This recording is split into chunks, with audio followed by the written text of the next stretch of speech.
Doutora Catarina Coura, seja bem-vinda ao Saúde Você. Obrigada, Duda, pelo convite. Sempre bom estar aqui com você e agora na Band. Estamos juntas há quase 9 anos. Exatamente. Doutora Laura, seja bem-vinda ao Saúde Você. Obrigada, Duda. Sempre bom estar aqui com você, viu? Bom, duas especialistas renomadas em dor aqui de São Paulo vão falar sobre um tema importante, porque a gente está falando tanto de Outubro Rosa, mas a gente vai falar hoje sobre dor oncológica, né? Porque não é só o câncer de mama que causa dor. Doutora, fala um pouquinho pra gente quais são as principais dores que são causadas quando um paciente ele é oncológico, ele já tem o câncer. Então, Duda, muitas pessoas acham que a dor oncológica é ocasionada apenas pelo câncer. O câncer, de fato, dói, mas estruturas em que esse câncer comprime também geram dor. Então, por exemplo, numa coluna, então o câncer comprimindo as raízes nervosas, isso vai gerar dor Muita também. Dor, né? Bastante dor. Por exemplo, um câncer com uma metástase para a coluna também vai gerar dor na estrutura dos ossos.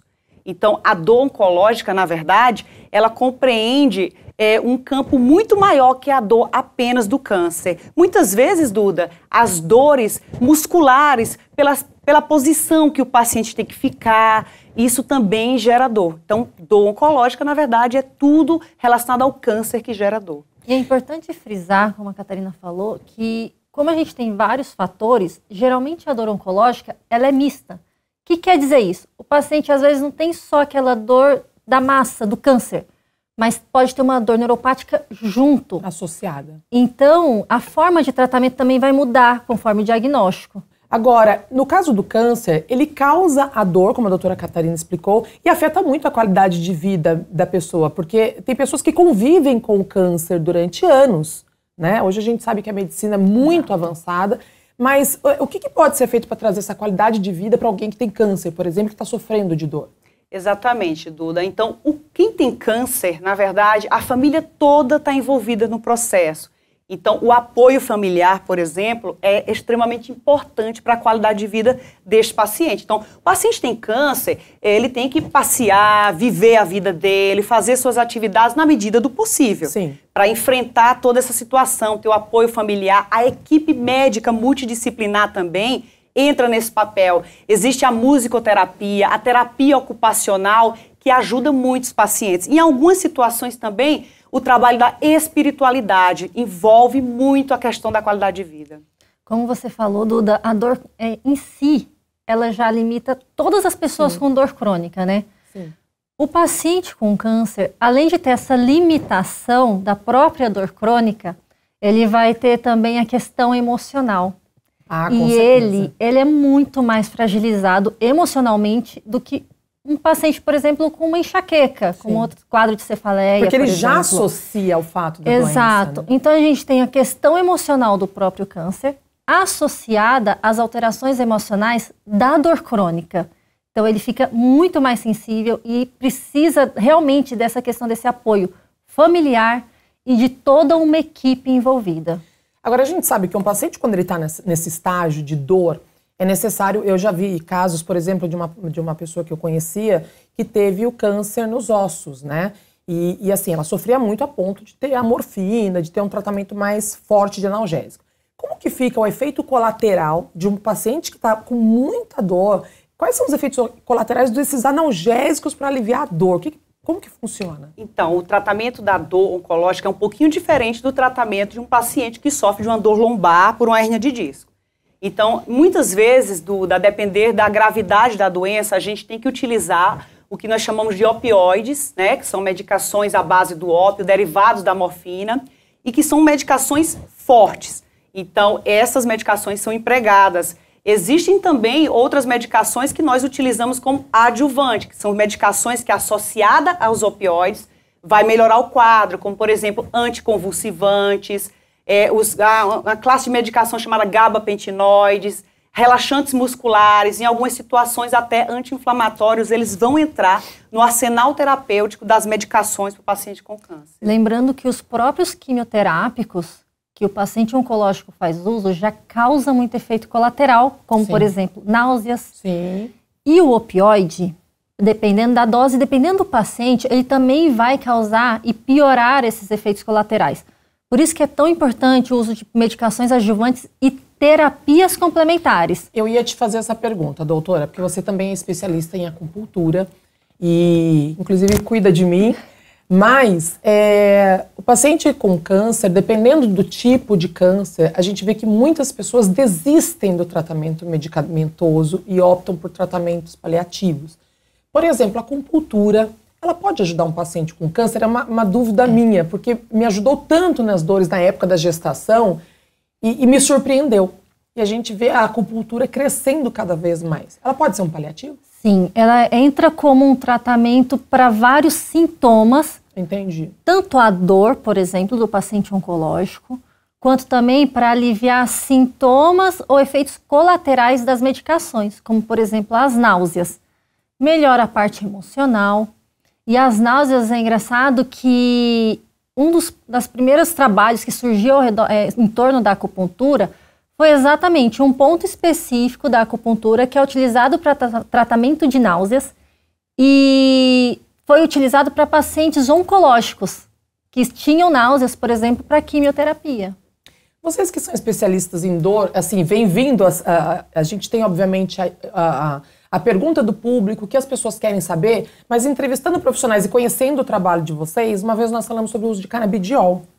Eu queria saber de vocês a opinião com relação a dor do câncer, se o canabidiol ele pode ser também uma alternativa paliativa. Estou perguntando isso porque a gente falou de efeitos colaterais. E o canabidiol ele tem ajudado muito. A gente falou no outro programa sobre epilepsia, sobre o quanto ele pode ser benéfico. Para esse tipo de dor, pode ser indicativo? O canabidiol ele pode entrar no arsenal de tratamento, no sentido que muitos pacientes que sofrem, por exemplo, das dores do câncer, eles têm um sono prejudicado, por exemplo. Então, o canabidiol ele vai auxiliar muito no sono desses pacientes. Em algumas situações, ele também pode ajudar no apetite. Olha só. E ele, associado aos medicamentos todos, também pode contribuir, sim, para o tratamento das dores. Como que está essa questão de canabidiol no Brasil, doutora?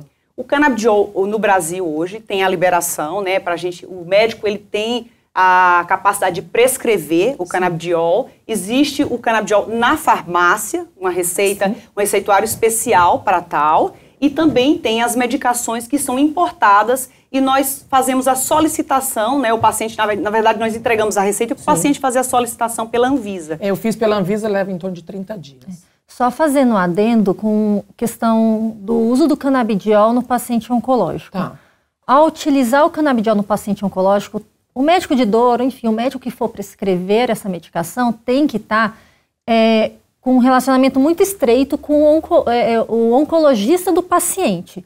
Por quê? Porque existem alguns trabalhos relacionando o canabidiol com o aumento de proliferação celular, enfim, relacionados ao câncer. Então, assim, é sempre bom ter essa conversa muito próxima com o oncologista, exatamente, às vezes, para desmistificar alguma ideia e ter esse relacionamento multiprofissional na tomada de decisões, inclusive das medicações utilizadas. Doutoras, quando a gente fala do câncer, o que vocês falaram com relação ao apoio familiar é importante, a questão emocional ela é muito importante. A gente está falando do mês do Outubro Rosa e as pessoas confundem, elas imaginam o seguinte, o mês da prevenção do câncer de mama. Na verdade, a gente não está falando de prevenção, a gente está falando de um diagnóstico precoce para um tratamento, né, e a possível cura, que a gente sabe que quanto mais precoce, mais chances de cura. Mas essa questão emocional é muito importante, porque eu conversei com um veterinário, por exemplo, e as cachorrinhas, elas desenvolvem o câncer de mama. E os índices de cura são muito elevados no animal, porque ele não tem a racionalidade do problema da doença. Então, essa questão de terapia que vocês comentaram, de apoio familiar, e o quanto eles associam realmente, senti uma dor aqui, mas eu tenho câncer. De repente, não é nem pelo câncer, mas essa questão emocional é muito importante. Então, esse apoio familiar, esse acolhimento, ele é essencial para um resultado, né, positivo, vamos dizer assim. Exatamente. Vocês têm percepção dessa melhora quando o paciente está com a cabeça melhor? Exatamente, Duda, sim. Isso é comprovado cientificamente, até no caso da dor, né, no processamento límbico da dor. Então, o paciente que ele tem um trabalho multidisciplinar que envolve psicologia, psiquiatria e a espiritualidade, o enfrentamento da doença, esse paciente ele tem um resultado muito melhor do que um paciente que, às vezes, assume aquela doença, aquela carga e não quer trabalhar isso. Sim. Eu tenho uma pergunta muito importante que é sobre o futuro. Quais são as perspectivas de vocês como médicas, tão renomadas, de muito conhecimento, com relação a perspectivas do futuro no tratamento da dor oncológica? Então, antigamente a dor oncológica, ela era basicamente subtratada, vamos dizer assim, né? Então, poucas medicações eram utilizadas. Hoje em dia a gente já tem muitas medicações, tem o opioide associado a adjuvantes, tem bombas de morfina, por exemplo, que pode ser utilizado. E principalmente, a gente tem muitos procedimentos intervencionistas de dor, ou seja, minimamente invasivos, que estão disponíveis para a dor oncológica. Então, a questão maior é até onde a gente vai conseguir avançar, o quanto menos invasivo Sim. e mais estável possível, né, para um paciente já muito debilitado, é para aí que a gente está indo, é para este rumo que nós estamos indo. Doutoras, obrigada mais uma vez pela participação de vocês, sempre um prazer recebê-las aqui. Lembrando que nós estamos no Outubro Rosa, até vocês vieram aqui para homenagear o mês e lembrar as pessoas da importância do diagnóstico precoce, da conscientização. Obrigada. Obrigada. Obrigada.